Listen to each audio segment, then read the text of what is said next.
এই যে মাছের মাথা, এই যে মাছের কাতলা মাছের মাথা দিয়ে একটা চচ্চড়ি বানাবো, পাঁচমিশালি শাকের চচ্চড়ি।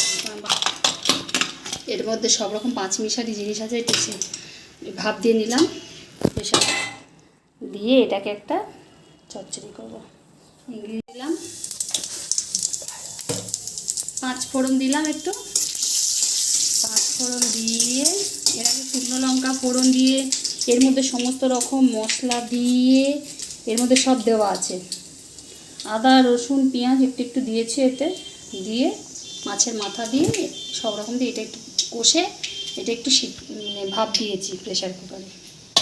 এবার এটাকে সাঁতলে নেব। আগে প্রসেসটা দেখানো হয়নি সবাইকে। এই দেখুন, এটা এবার দিয়ে দিচ্ছি আমি তেলের মধ্যে। এর মধ্যে আছে কুমড়ো, আলু, কচু,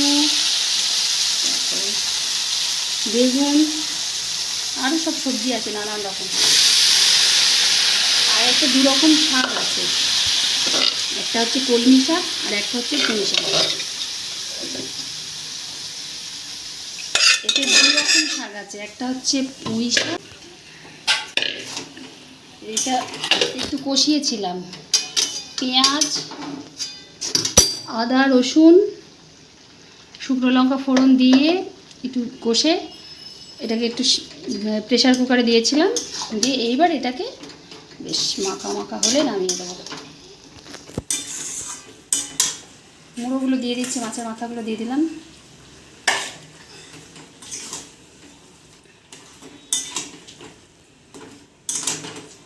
এটা বেশ মাখা মাখা হলে সুন্দর হলে শুকনো শুকনো করে নামিয়ে দেবো। একটু মিষ্টি দেবো, মিষ্টিটা কম দেওয়া আছে, যখন চিনিটা একটু কম দেওয়া হয়েছে একটু চিনি দিলাম।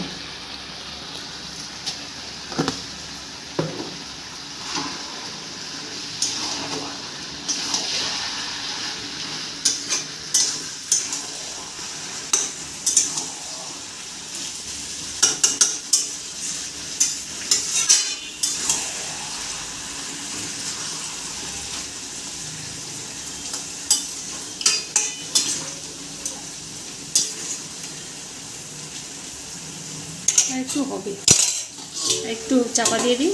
আচ্ছা, এই যে ইলিশ মাছ ভাজা আর তেল আর চচ্চড়ি, পাঁচমিশালি একটা চচ্চড়ি, ইলিশ মাছ ভাজা, তেল, আলু সেদ্ধ আছে করেছি।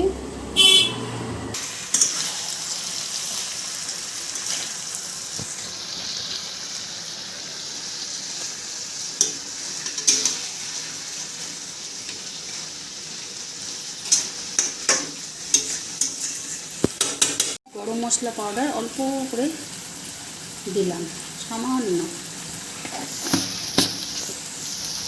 সামান্য একটু গরম মশলা পাউডার দিয়ে থেকে ভালো টেস্ট হবে।